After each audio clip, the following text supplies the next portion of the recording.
Welcome into Words with Wallace. I'm your host, Nick Wallace, coming at you. It is Monday, April 15th, one day after the conclusion of the 2023-2024 NBA season, and just an awesome weekend in sports. Hopefully you guys enjoyed it as much as I did. You had the Masters this past weekend.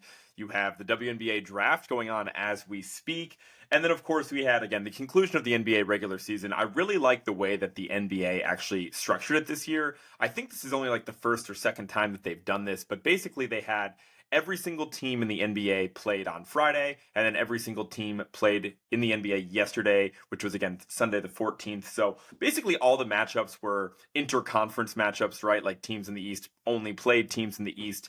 And then on Sunday, every single East team played around noon, and then every single Western Conference team played in the time slot after that. So you couldn't really sandbag it too much, right? Because everybody was going at the same time, so you really couldn't get a grasp of all the different scenarios that were taking place. But in general, it was pretty interesting to see some of the teams position themselves. I think only one of the entire 15-game slate yesterday ended up being like a really fun and competitive game that went down to the wire, and that was weirdly enough Knicks Bulls, which I didn't really understand why the Bulls were even trying for anything. Like, they've known that they've been the 9 seed in the Eastern Conference for like weeks now, and the Knicks really wanted to win, so it was super interesting. It went into overtime, and of course the Knicks were able to pull it out, and they were able to clinch the 2 seed and have guarantee themselves home court for the first 2 rounds of the Eastern Conference playoffs if they make it that far. So really entertaining. It was also just pretty interesting to see the Cavs punt on the 2 seed, like as if they're really scared of either Philly or Miami. And so they actually basically sandbagged the loss to the Hornets, I want to say. And overall, it's just really interesting in the West, especially because if you guys missed it, the Nuggets actually dropped the game to the San Antonio Spurs on Friday night, which was wild. Wemby went absolutely insane in the third quarter in that game, and the Nuggets just really lost touch with the game and couldn't pull it out despite the fact that they were trying because they wanted to clinch the 1 seed in the West. And then, of course, because they lost that game, they end up at the 2 seed. Minnesota gets a tough break. They end up facing Phoenix. They played Phoenix yesterday, lost to them, and now have to play Phoenix in a 7-game series in round 1 as well. So it was really exciting to see how all that broke out. Obviously was dialed in on that, as well as being dialed in on the NBA award. So that is, of course, the title of this episode. What we are going to be talking about today is my official NBA awards ballot. Again, I do not have a vote for these awards, believe it or not, but this is, again, not my predictions, but exactly who I would pick to win all of these NBA awards based on, a lot of nice watching League Pass and whatnot this season. So that being said, before we get into the meat and potatoes of this episode and fly through my ballot, I did just want to go over a few other headlines that were notable of the past week. Starting off with my Boston Celtics, because we did go out and re-sign Drew Holiday to a 4-year, $135 million contract extension. That inks him through the 2027-2028 season, so 4 years from now. And I'm really excited about it. I mean, obviously, Drew Holiday has been an absolute treat to watch all season long. The way he defends, the way he's really bought into his role on this team as like a third, fourth, sometimes even fifth option on offense. And he's shooting the ball at a career high percentage from 3 as well, which definitely helps. And he's absolutely knocked down, leading the entire NBA in corner 3-point percentage. Just in general, Drew is somebody that's obviously been proven to win a championship in Milwaukee. Conveniently enough, he actually signed the same exact contract he just signed with the Celtics. He actually signed that with the Bucks 4 years ago, and of course the first year of that contract he went on to win the championship with the Bucks. So let's hope that history repeats itself and we're able to win the title for the Celtics this year. But either way, just really awesome to see the Celtics bring back Drew. I know it's a pricey contract, but again, he hasn't really shown any signs of declining. You could argue that this is actually the best season he's ever had, depending on the role that he's been in and just his efficiency and everything like that. It's really hard to beat what he's been able to provide. And I just think that his game is going to continue to age well. And when you have a team that's been as dominant as the Celtics have been this regular season, it's kind of a no-brainer that if you can do the work now to maintain all the guys in place. Like now, I think the last piece is going to be Derek White. He's under contract for next season, but we'll see if we're able to get an extension done and, how the new salary cap structure affects their ability to maintain him. But obviously, they're going to keep Tatum and Brown. Brown just got that contract last offseason. So needless to say, I was very excited to see Drew Holiday coming back. And I know that that's a really big number for him, but I'm not worried about it at all. The next piece of injury news actually comes from, again, another Celtics game this past week in which we went into Milwaukee and got our heads beat in by the Bucks again, so that wasn't great to see. Granted, the Bucks needed that game a lot more than the Celtics did, who have been playing for nothing for a few weeks now. But it was really notable because I believe in the third quarter of that game, Giannis was just jogging after a rebound or something like that, totally non-contact, but just reached down, pulled at his calf, and that's actually what ended up being the injury, is a strained calf. So Giannis has missed the last few regular season games for the Bucks at this point. He's expected to return and be available for their round one matchup versus the Indiana Pacers, but it's a really frightening injury to have a calf injury. I think Damian Lillard, it was reported he had the same injury earlier this season and he missed like 2.5 weeks.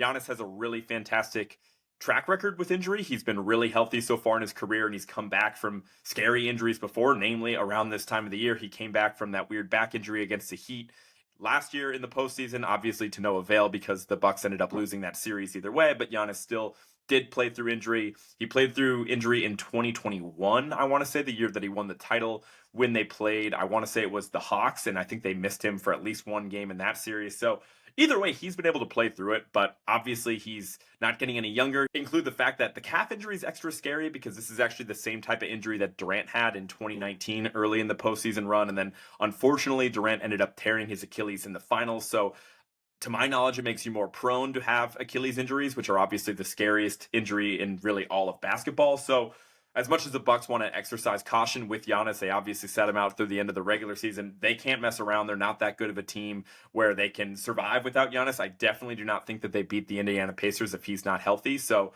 he's going to play. We know that much about Giannis. Like, I'll give him the benefit of the doubt. He is as competitive as it gets. It's just really scary to send somebody that's that valuable to your franchise out there when he's less than 100%. But that's just the reality of the sports. Not much the Bucks can do in that situation. It's nobody's fault, but hopefully Giannis is able to play through it, but that's definitely a situation worth monitoring in Milwaukee. You also have Karl-Anthony Towns back in the mix for the Wolves. Obviously, they didn't close the season too well, but he was able to bounce back from, I think it was a meniscus injury a couple months ago, so good for him. Again, another guy 7+ feet tall. You always worry about them, how they're going to return to injury. So it's good to note that the Wolves will be at full strength heading into this postseason run. And that just about does it for the update. So I think we've wasted enough time at the top of this episode. So let's just move through it, and let's start off most boring awards first before we work our way into the real good stuff like first team All-NBA and MVP and all that good stuff. So let's start off with the one that everybody, literally everybody, forgets about.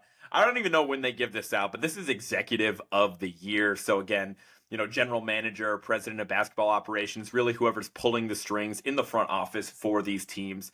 And the way I'm going to do this for all of these awards is I'm going to give like my 3 finalists of people who I think would medal for these awards, so to speak, and then I'll ultimately give you my picks. The finalist for Executive of the Year is Brad Stevens of the Celtics, Leon Rose of the Knicks, and then Chad Buchanan, to my knowledge, is the general manager / president of basketball operations for the Indiana Pacers. I'm giving him the credit for their move. So starting off with Buchanan, I just think it was a pretty nifty move for them to sign Bruce Brown in the offseason and then find a way to immediately flip him, along with some other assets, into Pascal Siakam. To my knowledge, the Pacers really never would have been able to re-sign Pascal Siakam, and I do think they're a much better team with Pascal. And I think for what it's worth, like really under the radar, Pascal has easily been the best player on the Indiana Pacers since the trade deadline. I know Halliburton's been going through injuries, but I just like the team that they put together in Indiana. So giving my guy Chad a little bit of a shout out there.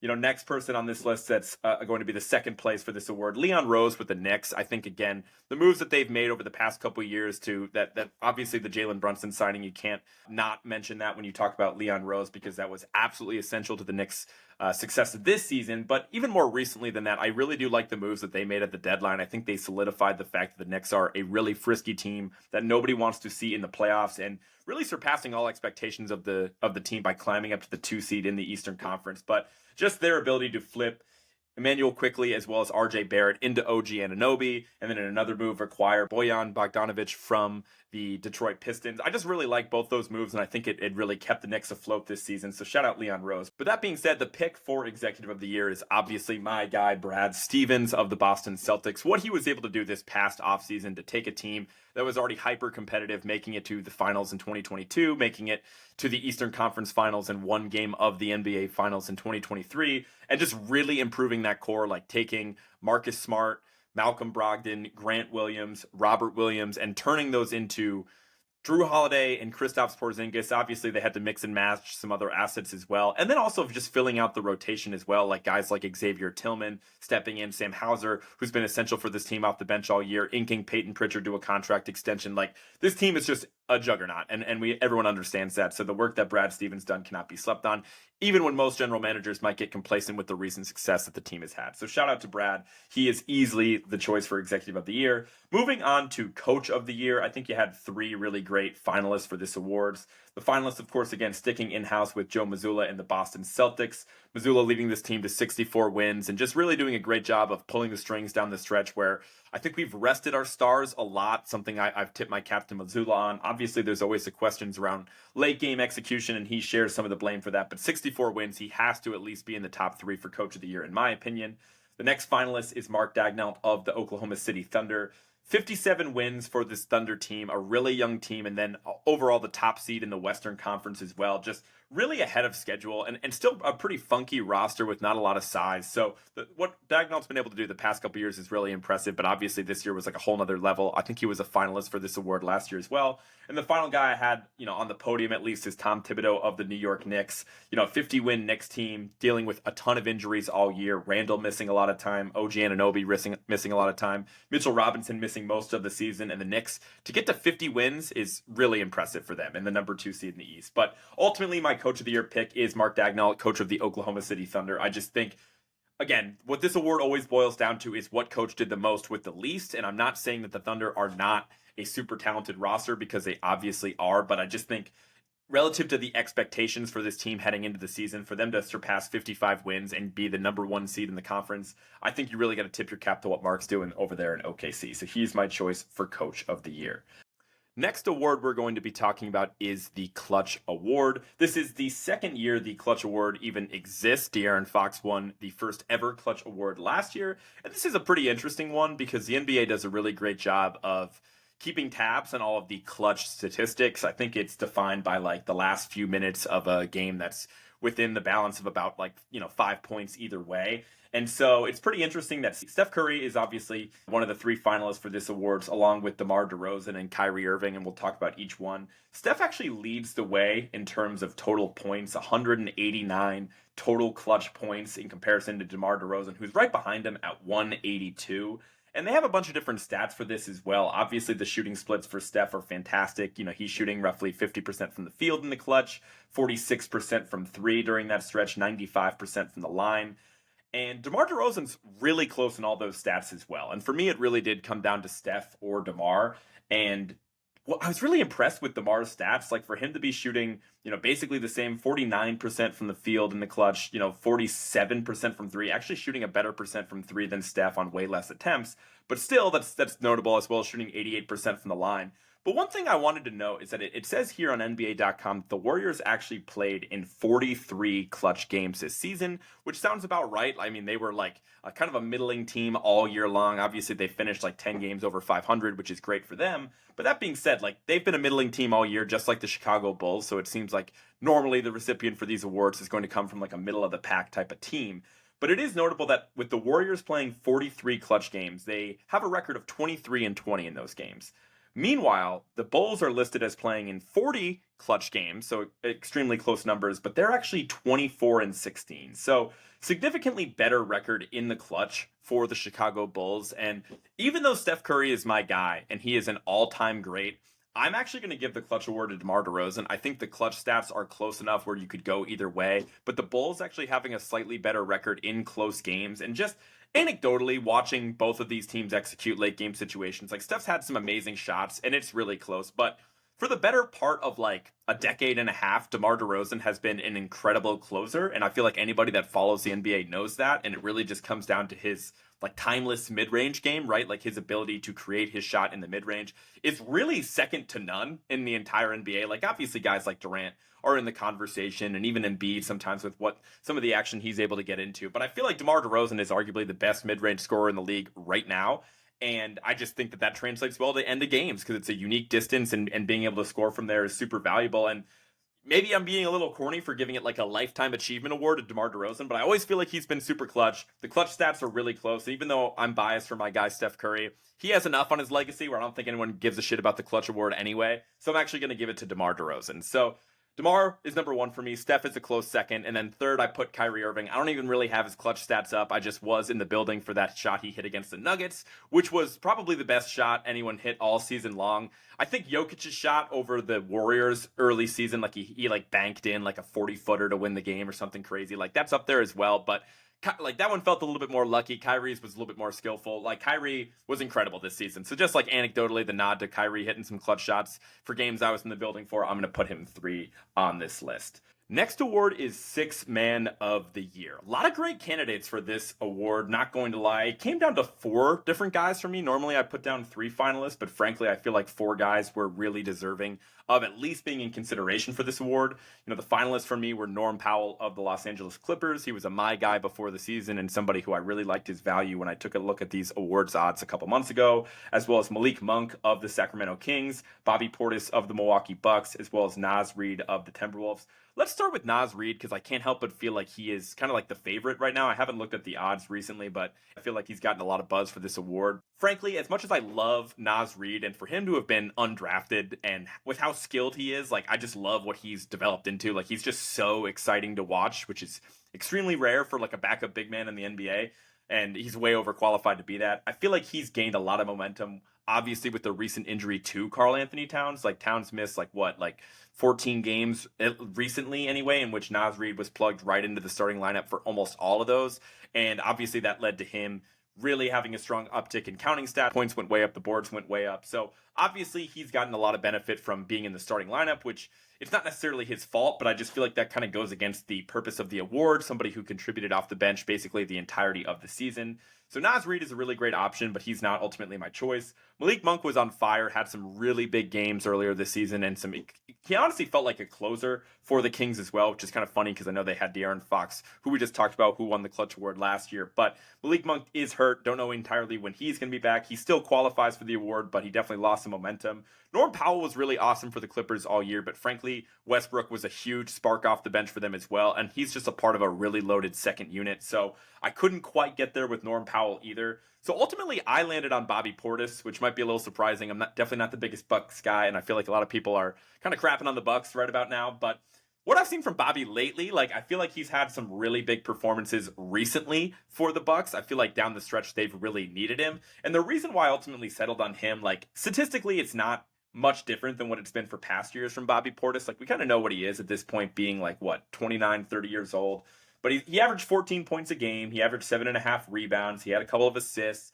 But I just feel like he's a part of a second unit that has been, and really just a unit of role players for the Bucks outside of the obvious names. It's just so blah. Jay Crowder stinks. Pat Connaughton stinks. Malik Beasley, I'm not impressed with.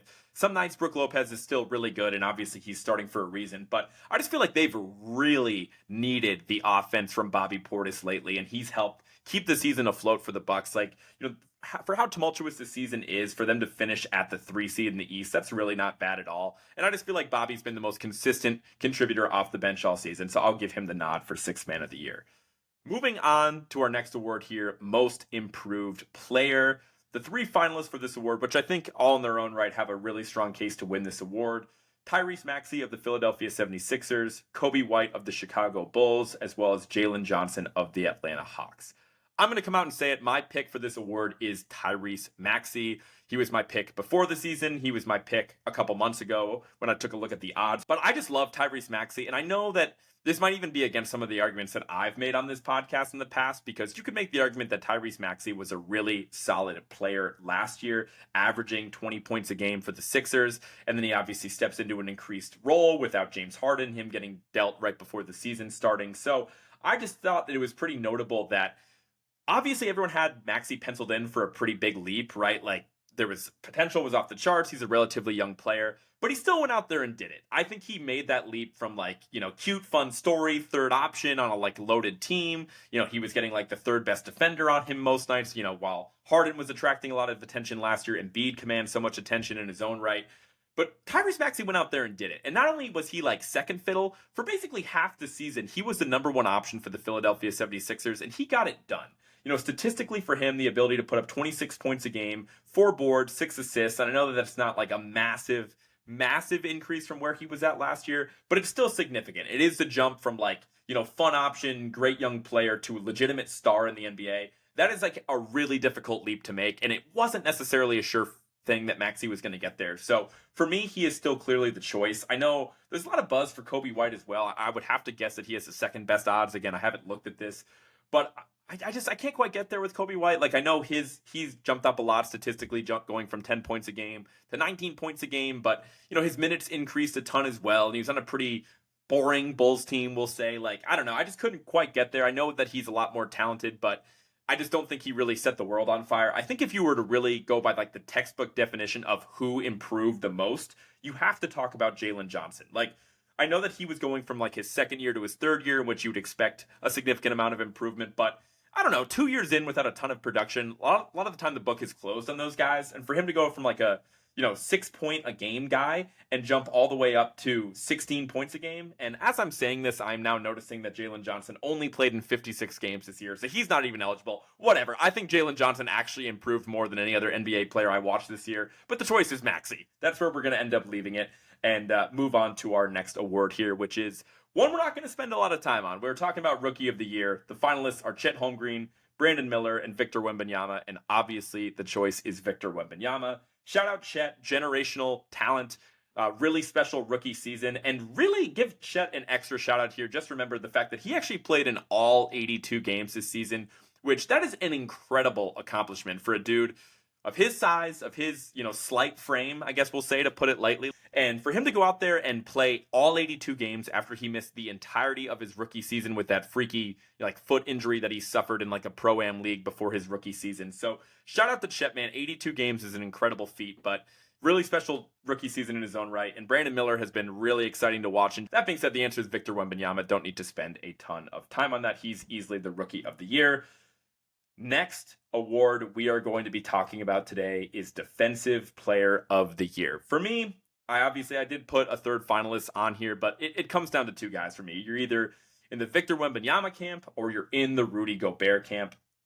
In terms of the counting stats, Victor really blows Rudy Gobert out of the water. Wemby's averaging 3.6 blocks a game as well as 1.2 steals a game, compared to Rudy Gobert, who's putting up 2.1 blocks a game and 0.7 steals per game. So if we're talking stonks, blocks and steals, whatever we call it, that is not even close. It is going to be in Victor Wembanyama's favor. I think the deflections favor Wemby as well. But the overarching argument is that Minnesota Timberwolves had the best team defense in the league all season long, and it wasn't even close. Meanwhile, the San Antonio Spurs rank near the bottom of the NBA in really every defensive category that matters.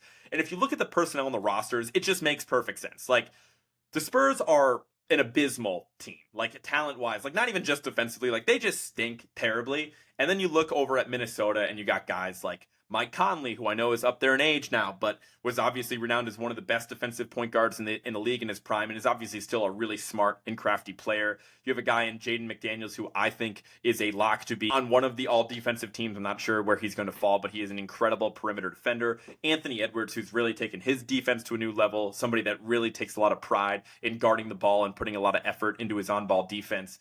And then, even the rest of the team, like Cat's there, he's improved a little bit. At least he's a big body to throw out there. But in general, the scheme and like the bodies that they have on this Minnesota team is really special defensively. And you look over at the Spurs and there's no one even close. And so obviously, like, the on-off metrics are going to favor Wemby because he is such a special defensive player. And when Wemby's not on the court, you're looking at guys that are like borderline G League players compared to when Rudy gets out of the game. Like, Minnesota still has a lot of size. They still have at least one guy that's in contention for being an all-defensive team, and Ant's up there as well. Like, it's kind of unfair to Gobert at that point to really take a lot of stock in the on-off metrics, and so it is really close. And this is a award that is always a crapshoot, in my opinion.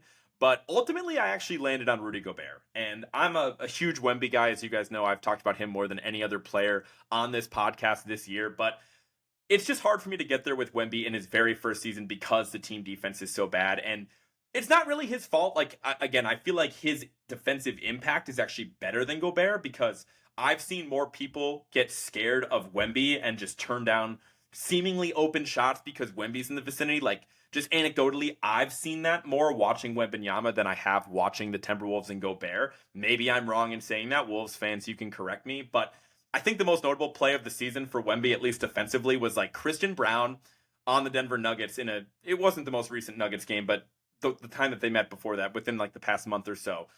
He's a guy that can get up. He's like 6'5", 6'6". He's had some awesome dunks this year. He was literally like under the basket, and Victor Wembanyama was on the like opposite elbow, and Christian Brown like did like the Steve Nash thing where he like ran out under the basket and like dribbled it out and passed it to a shooter who ended up drilling a three and saving the game. But Christian Brown literally turned down a wide open layup, a wide open dunk, because he was looking back like it was a horror movie, because he saw Wemby in the corner of his eye and he's like, I'm not even going up with this. And maybe people were testing Wemby earlier in the season and they were trying to get away with putting him on a poster. And I'm sure Wemby got a couple of times and caught a body here and there. But in general, people don't test Wemby anymore. He is individually the most impactful defender that I've seen. But the team defense was so pathetic and abysmal. And there were just so many embarrassing efforts that I saw from the Spurs this year. I can't get there. I'm going Gobert this year, but like, buckle up. Because he as in Wemby, might win Defensive Player of the Year for the next literally 10 years, and it wouldn't surprise me, because this award could be like, this could be the last time we're even having like a discussion around it. If they're able to get some like serviceable defenders and Wemby even improves like 5% on the defensive end, which he projects to, it's going to be really scary. So shout out to Wemby. He had a great season. I have to give the nod to Gobert. Like, there were, again, just too many times like Jalen Brunson is just giving them buckets relentlessly. And the Spurs aren't making any adjustments. And I know that Wemby's not going to go out and switch with Trey Jones and be the one to guard Jalen Brunson when he has 60 or guard Tyrese Maxey when he has 50.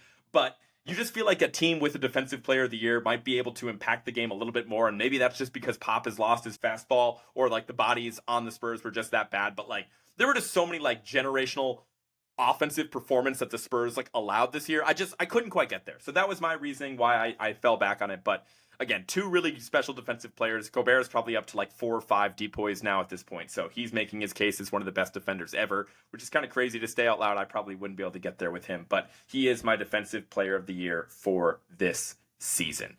All right, let's pay the bills. Let's talk MVP. So I know that I did 3 people on the ballot, on the podium, if you will, for all the other awards. But to my knowledge, the people that actually have a vote for MVP, they do put 5 people on the ballot. So that's exactly what we are going to do for the sake of this exercise. And for me, it came down to 2 guys. So I'm going to spend most of my time on this segment talking about my top 2 finalists and who I ultimately went with. But we're going to fly through number 5, 4, and 3 on my ballot. So let's get that out of the way first. Number 5 on my ballot, that's Jason Tatum of the Boston Celtics. Definitely could have made an argument for Jalen Brunson in this spot with how well he closed the season. But frankly, Tatum was the best player on the best team. The Celtics were moonwalked to the number 1 overall seed in the NBA.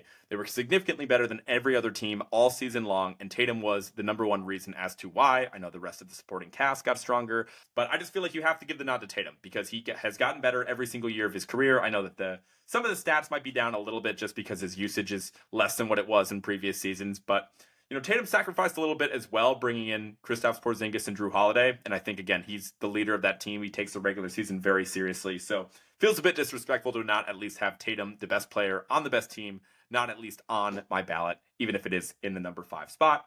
Moving on to number 4, Giannis. Giannis was insane this year. Another peak Giannis season. Definitely could make the argument for MVP. I think defensively, he gives you more than anybody else in my top 5, and it's not even close. He just really suffered from the situation around him, right? Obviously, the controversy surrounding the Bucks when they fire Adrian Griffin 43 games into the season. I'm sure Giannis had a say in that, and I'm sure he had a say in the hiring of Doc Rivers, in which they've been basically a 500 team since they hired Doc as head coach. It's just been a disappointing year for the Bucks, and I know they escaped with the 3 seed in the East, which is still really solid. Like, that's, really can't complain too much about. If you told Bucks fans that's where they would be before the season, I'm sure they'd just take that. But either way, the team success wasn't quite there, and all the negative storylines surrounding the Bucks was a little ridiculous. And maybe it's too narrative based to just kind of rule Giannis out for that reason. But I do also think he wasn't quite on the level of the top 2 guys on this list anyways. So shout out to Giannis. He had a really good year, but the team success wasn't quite enough for me to get there, especially given the situation around him. Just tough for me to get there with Giannis. So he's my number 4 on this list. Moving on to number 3, this is where I had Shai Gilgeous-Alexander. Incredible season for Shai as well. A lot of people have him as the choice, or at least as their number 2 MVP candidate. He had 30 points a game, 5.5 rebounds, 6 assists. I believe he led the league in steals as well, averaged 2 steals per game. Possibly the most consistent player in the NBA this year, right? I mean, played in 75 games.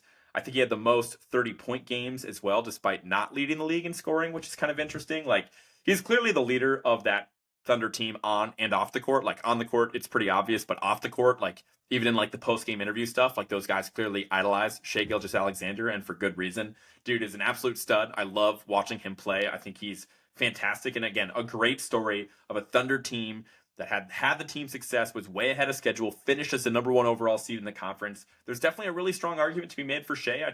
I couldn't quite get there with the top two guys on this list. For me, it comes down to Luka Doncic of the Dallas Mavericks as well as Nikola Jokic of the Denver Nuggets. And it's really close. I flip-flopped on this more than any other award. I went back and forth on Defensive Player of the Year quite a bit over the past week as well. But MVP was the one I really wasn't looking forward to talking about this because it is super close. And so let's talk about the different ways you can interpret the award, right? Because some people are like, hey, it should go to the best player on the best team. I don't think that really applies this year because Tatum isn't on the level of these guys. Some people just want to give it to the best player in the world outright, right? Like regardless, as long as that guy plays 65 games, that's going to be their choice for MVP. And I think you can make that argument. I think if you're looking at it through that lens, it's probably Jokic, but that's, again, not necessarily the argument that I think should just prevail no matter what. I think you could also really go into the weeds on like value, right? Who was the most valuable player, like looking at the definition of the award, if you will, and talking about what team would suffer the most if you removed player X from that team, right? Like you remove Luka from the Mavericks, what does that look like for the team? If you remove Jokic from the Nuggets, how much worse do they get? That type of thing. I think that's an interesting way of looking at it as well. And then finally, I just kind of comes down to, of those guys on the top level, who had the best overall, most impressive season. I feel like that is the way, it's probably the most fair way to look at the award. Like, I don't know, there's no right and wrong way of doing this, but that's kind of how I'm choosing to look at it. And when I look at the full body of work for both of these players, I think it's Luka. Luka is my choice for MVP. It is really close, but I think it's a little messed up that I did take a look at the odds. I couldn't help but look into what the favorite for MVP is at this point in time. And overwhelmingly, the favorite is Nikola Jokic. It's basically sealed if you look at the sports books. And that is kind of bothering me a little bit. I don't understand why there's not at least, I guess there's real discussion happening, but why is this not coming down to the wire between these two players? Because if you look at the full body of work, which we're about to do, I don't really understand what I'm missing, why Luka isn't being taken more seriously. He averaged 34 points a game. He led the league in scoring. He averaged 9 rebounds per game, nearly 10 assists per game as well. So 34, 9, and 10. That is video game numbers. That is preposterous. And again, we're just adding stats to provide some context. We're going to do this for both players. I'm mainly basing off what I watched this season. Jokic is always fantastic statistically as well, right? 26 points a game, 12 rebounds, 9 assists. The advanced analytics love Jokic, right? If you look at the on-off numbers, they do favor Jokic in this instance, right? I think he's always the league leader in that category, which is pretty interesting. I do think it's worth looking into the record without both these guys as well. I mean, Jokic was fantastic. Another feather in his cap is he played 79 games. Luka only played 70, so I guess that's some points for Jokic. But the Nuggets were 2-1 without Jokic in that really small sample size, whereas in the 12 games without Luka, the Mavericks were 4-8. Yikes. I think that shows just, again, how valuable Luka is to that team. But for me, like, both guys are very similar, right? Defensively, it's pretty comparable, right? Like, Luka gets you to steal a game, which is kind of sneaky, nice to have. And the best thing you can say about both those players is they're bigger than you think that they are, so you really can't exploit them the way you could exploit some other smaller defenders out there. And they're both just like puppet masters of their team. They both control everything. They both have really high usage rates. Obviously, Luka gets more touches per game than Jokic, but still, both guys control every single aspect of what's going on around them. And the fact that Luka's counting stats are more impressive, the fact that Luka had a more memorable season, in my opinion, right? He has the 73-point game against the Atlanta Hawks, a nice FU to the team that drafted him and then immediately traded him away on draft night in 2018. He had multiple 30-point, 40-point triple-doubles, more than I could even count. I just feel like anecdotally, Luka had all that. And the biggest thing for me is kind of who did more with less. I don't know if that's necessarily a fair way of looking at it, but I still think the Nuggets supporting cast, the fact that they're coming off of a title season, the fact that they have a head coach who I believe is extremely competent, a great head coach in Mike Malone, and a support system around Jokic that makes total sense, right? You have a guy that can handle the ball and create his own shot in Murray and is really elite and really on the same level of Kyrie Irving, so that's a pretty close one-to-one comparison there. You have that guy that can slash to the basket, and Aaron Gordon is a perfect lob threat. You have a great perimeter defender and three-point shooter in KCP. You have a knockdown shooter and scorer in Michael Porter Jr. with a ton of size. Like, their team is so perfectly built. It's all there. The infrastructure is all there for Jokic. And I feel like Luka was just making it work with obviously some talented players, but mostly a bunch of bums, man. Like, I don't like the Dallas Mavericks. I think Jason Kidd's a moron of a head coach. For Luka to patch that team together, and obviously they made some moves at the trade deadline that made them a more competitive team, but like, you got guys like Derrick Jones Jr. starting the majority of the season just doing cardio out there. Like, I don't know what Derrick Jones Jr. provides. Dwight Powell provides nothing. He's still in the rotation. Josh Green, like, he's basically useless in my opinion. Like, Dante Exum, great story, but had to have his career on life alert for him to contribute for the Mavericks this season. I just feel like Luka has done more with a less impressive cast, and he's had a more impressive season as a whole. He has the counting stats. He has the big performances. I think it's his award to lose, and sadly, it just doesn't look to be treated that way. If you really wanted to make the argument for Jokic, it's the fact that I do think he is still the best player in the world, which is a fantastic argument. I think it's also the team success, right? I think the Nuggets had, 57 wins, even though they were the 2 seed. I think they technically tied with the Oklahoma City Thunder, whereas the Mavericks had 50 wins. Like, I know the Mavericks are the 5 seed in the West, and that doesn't look great, but for them to get to that 50 win threshold, like, I don't care that much. Unless you're like, 15, 20 wins better than that, I don't really care about the difference between 50 and 57 wins. I don't care that it's the difference between the 2 seed and the 5 seed, especially if Luka has the better counting stats and has been able to do more with less all season long. So I think there's a good argument for both. I don't think anybody got snubbed. I don't think anybody got screwed over. It does look like it's going to go to Jokic, and I'm going to have to listen to these Mavericks fans in my life who sometimes annoy me, right? I don't love the Mavericks fans. I don't want Luka to be the MVP, but I just think that he is. So we had at least 3 or 4 players in the NBA with a truly MVP caliber season this year, so there is no wrong choice, but I am just a bit surprised to see Jokic just being the hands down favorite when I think Luka is the better option. All right, so that covers it for all the major awards, but we do have to give out the all rookie teams, all defensive teams, and then the all NBA teams to round it out. So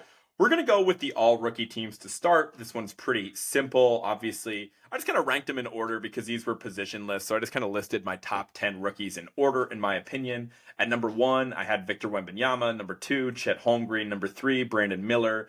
Number 4, I had Brandon Podziemski of the Warriors, also because he played in a ton of games for a competitive team this year. Number 5, Jaime Jaquez Jr. So that was my first team all rookie. Again, Wemby, Chet, Brandon Miller, Jaime Jaquez, as well as Brandon Podziemski. Second team all rookie, I had Keontae George, Trace Jackson Davis, Cason Wallace. And then it was pretty interesting because I actually thought that there was a 65 game minimum for the all rookie teams, which I learned afterward was not the case. I just wanted to point out that if the 65 game minimum was a thing for the rookies, it would be really grimy, and you'd probably be looking at Jordan Hawkins, who was solid for moments for the Pelicans, as well as Duop Reith of the Trailblazers. It was actually hilarious that one game on League Pass earlier this season, I was watching the Trailblazers and the Nuggets, and it took me a while to realize that the Nuggets were missing Murray and Jokic in that game, to my knowledge. And so DeAndre Jordan was just like playing big minutes at center for the Nuggets. And I was watching Duop Reith, who's like, I think he's like a 27-year-old rookie. I don't know where he came from, but he's obviously very polished and developed because he's 27 as a rookie. And he was just giving relentless buckets to the Nuggets. Like, they had no answer for what Duop Reith was doing. He was like a double-double machine for points during the season that was really grimy for the Trailblazers. And it was just hilarious that I didn't realize that he was doing it because it was just DeAndre Jordan who's like a corpse out there, and that's why Duop Reith was absolutely cooking that game. But it is hilarious that if we had to go by the 65 games, he would be on the second team all-rookie. I learned that is not the case, so in my final 2 spots on the second team all-rookie, I'm going with Derek Lively, who had a really awesome start to the season for the Mavs before getting hurt, as well as Gigi Jackson in my final spot. Like, I know he was undrafted and he only played in 40-something games, but he finished the season with a 44-point game yesterday and had some unbelievable shooting performances down the stretch for the Memphis Grizzlies. And I think he's the youngest player in the NBA, period. So really awesome story for Gigi Jackson, an undrafted guy. So again, second team, I finished with Keontae George of the Jazz, Trace Jackson Davis of the Warriors, Cason Wallace of the Thunder, as well as Derek Lively of the Mavericks and Gigi Jackson of the Memphis Grizzlies. Next, we have first team all defense. So I just want to note that as of this year, the all defensive teams as well as the all NBA teams, they're now positionless. So in the past, you would have to do, 2 front court players, 2 backcourt players, and then a center spot on basically all those teams, all the all defense teams as well as the all NBA teams. That is no longer the case. So the way it kind of worked out for me after looking at this, it kind of shook out where it didn't really matter. It ended up, I kind of stuck to the original format because that's just, again, how it worked out. I didn't try to include the positions in here. I think it was kind of like a nice tiebreaker for me where it's like, hey, it could be option A or option B, but I need a center for this spot. Like I'd go with the center, I guess. But for the most part, it just kind of worked out where even though it is positionless, it kind of stuck to the normal format for the most part. So my first team all defense, obviously number one, I had Rudy Gobert, who was my choice for defensive player of the year, followed by Victor Wembanyama. So I guess I have two centers on that spot, as well as Herb Jones at the number 3 spot. I just thought he was unbelievable for the Pelicans this season, like truly a Swiss Army knife. Had some insane highlight plays at the wing position for the Pelicans this year, whether it was blocks, whether it was steals. Like he is truly a guy that can, I think, guard 1 through 5. And so he was awesome, and he was in my number 3 spot and on my first team all defense, followed by Alex Caruso and Derek White to round out my first team all defense. Derek White, again, part of the Celtics team that was a juggernaut on defense all year long. And Caruso, I think there were a couple guys you can consider for this spot, but I kind of swayed by the game yesterday. I know that the Knicks ended up winning that game in overtime against the Bulls, but like the stuff that Caruso was doing in that game to Jalen Brunson was like absolutely wild. The effort he was putting forth, he is a dog on defense. So really no bad choices there, but I went with, again, Caruso and Derek White to finish out the first team all defense. Second team all defense, I had Anthony Davis, Jalen Suggs, Bam Adebayo, Drew Holiday, and Jaden McDaniels. Anthony Davis had an unbelievable season for the Lakers. There is some weird metrics with him where like it says the defense is actually better without him, but if you watch the Lakers, you know that's not the case. Davis had one of the best seasons he's had in years, so spoiler alert, we're not done talking about him. Jalen Suggs, he was like a toss-up between, him, Derek White, Alex Caruso, all were in the conversation for like one of those guards in the first team all defense, but I just felt like Jalen Suggs was unbelievable. Like some of the effort he put forth, he was one of the most eye-catching defenders that was actually giving more effort than nearly anybody else on the court. So Suggs was awesome this year. Bam is always a finalist for defensive versatility he provides for the Miami Heat. Again, Drew Holiday, not much more to say about him. He was fantastic defensively for the Celtics all season long. And then Jaden McDaniels, who we talked about a little bit earlier, again, just a lock, somebody at the wing that can, again, defend 1 through 5. A huge reason that Rudy Gobert is my defensive player of the year because the team defense of the Timberwolves would not be the same without Jaden McDaniels as well. So that is my first team and second team all defense. Again, first team, Gobert, Wemby, Herb Jones, Alex Caruso, Derek White. Second team is Anthony Davis, Jalen Suggs, Bam Adebayo, Drew Holiday, and Jaden McDaniels. Now first team all NBA. This one's super simple and easy. It's actually the same exact thing that I just talked about for my MVP ballot. I had Luka number 1, Jokic number 2, followed by SGA, Giannis, and Tatum. So that was super easy for me. First team all NBA. I think we've talked about all those guys in the MVP discussion, so not much more to add on that. Second team was pretty easy for me to decide as well. Jalen Brunson was the first person I listed for second team all NBA. You definitely could have made the push for first team with how valuable he's been for the Knicks down the stretch. Just a nutty season for Jalen Brunson. For them to get to the 2 seed, as many injuries as they had, they're obviously not going to have Julius Randle for the entirety of the playoffs now at this point, but the Knicks are still really frisky and well-deserving of the second seed in the East. So shout out Jalen Brunson. Next on my second all-NBA team, I have Anthony Edwards. Again, he is the main reason for how good the Timberwolves have been all season. They finished at the 3 seed in the West, a guy that is going to be a star in this league for the next decade and a half at least. He's a stud on both ends of the court. I just love watching Ant. Next, I had Kawhi Leonard. Obviously, there were moments in the Clippers season this year where they were as high as the 1 seed in the West. They finished at the 4 seed, but Kawhi Leonard, when he was healthy, was a real force on both ends of the court like he always is. I'm concerned right now that he's had swelling in his knee. He's been resting / missing time with knee injury maintenance over the past couple weeks, so we'll see just how healthy he is when he's matched up against the Mavericks in this upcoming first-round series. My second to last spot on my second team All-NBA is Kevin Durant. Incredible season for Durant this year in the Suns. Just felt like what they asked Kevin Durant to do was kind of insane. Like he was really their best rim protector for most of the season. Like when you have guys like Nurkic out there and Drew Eubanks and like Bol, who is kind of clueless on defense, like I just feel like the load that Durant carried on a night-to-night basis was kind of taken for granted. And I know there was a lot of discourse about who was the Suns' most valuable player. I personally felt like it was Durant this season based on what they asked him to do on the defensive end of the court. So he got the nod for me for second-team All-NBA. And then the final spot on second-team All-NBA is Anthony Davis. Again, I think he was the most valuable player on the Los Angeles Lakers. played in 75 games this year for Anthony Davis, which is absolutely incredible.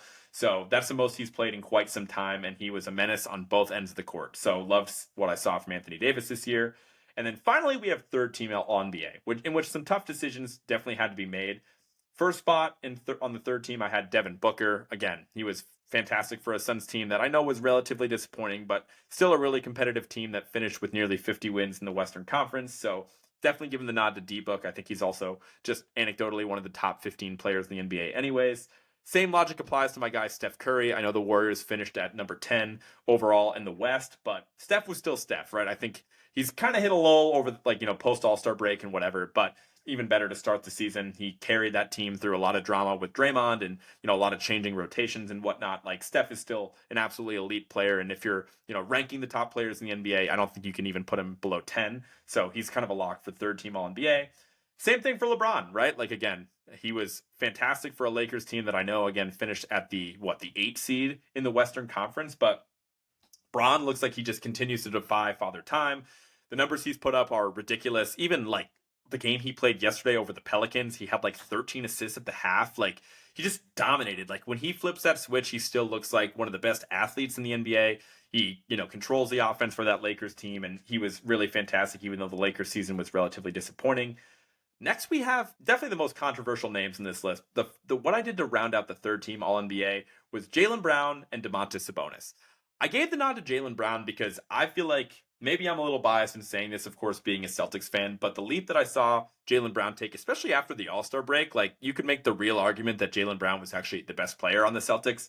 I felt like the effort and the challenge that he took defensively, like, I know I had two guys on my all defensive teams and Drew Holiday and Derek White, and that's great and they're deserving of that. But there were nights where Jaylen Brown, like, took on the best defensive assignment because he's just that competitive and the team respects him as one of the leaders of the team. Like, he would guard a Damian Lillard. He would guard a Trae Young from time to time. Like, he would go out and match up with those guys and really give it all on both ends. And his slashing ability, the way he would take over games and create his own shot, like, he really took a leap this season. I kind of took him for granted just being the second best player on my own favorite team, but like, you could put him on 10 to 12 to maybe even 15 NBA teams, and Jaylen Brown would easily be the most talented player on those teams. So shout out to Jaylen Brown.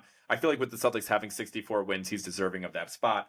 And then, of course, Domantas Sabonis, like, statistically, I think he finished averaging a triple-double, which is still an absolutely insane feat. He had some absurd streak of double-doubles as well. Like, just a statistical machine, and I don't entirely know what to do with that because the Kings haven't been that good this season, and they've kind of crawled to the finish line, finishing as the 9 seed in the Western Conference. But I do think he's proven to be the most important player for the Kings this season. He's a guy that competes on both ends of the court and obviously has great vision in setting up his teammates as well in a league that is still pretty devoid of really impressive high-end big man talent. So I just had to give the nod to Sabonis. I mean, there's still a playoff team, or at least a play-in team for the Kings, so I gave him the nod. I did kind of put together a fourth team All-NBA of just kind of like the most notable snubs, like in order. I think the number one snub that I had was Paul George. I think the argument could be made for him versus Sabonis for third team All-NBA is super close.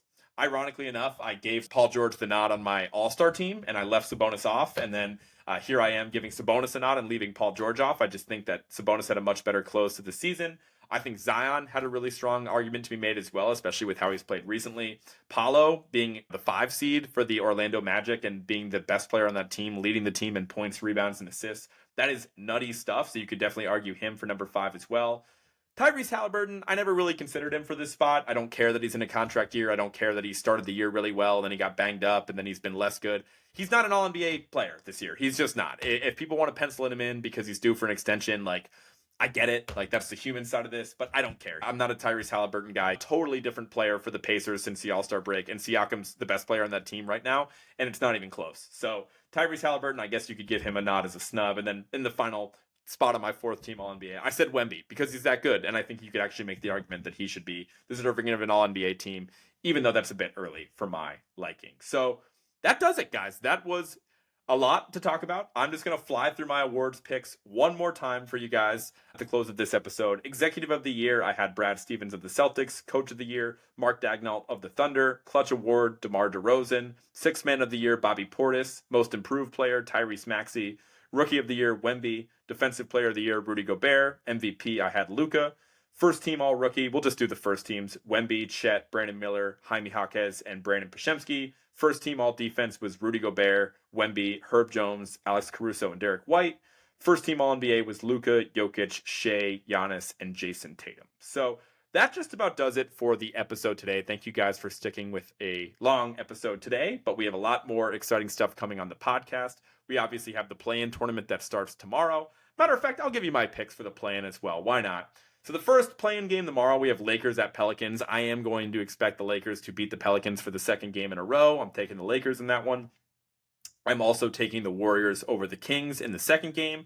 And then in the final Western Conference game later this week, hypothetically, that would be Warriors at Pelicans. I'm taking the Warriors in this one. I'm going with the old guard. I think both the Lakers and the Warriors find a way to sneak into the playoffs, but that Warriors-Pelicans game, if it ends up being the matchup, that is going to be an absolute dogfight. It's not a good matchup for the Warriors, so I wouldn't be surprised either way with that one. Really, any of these games, because it's a one-game sample size, it's tough to predict, but I am taking the Lakers and the Warriors to make it out of the West play-in.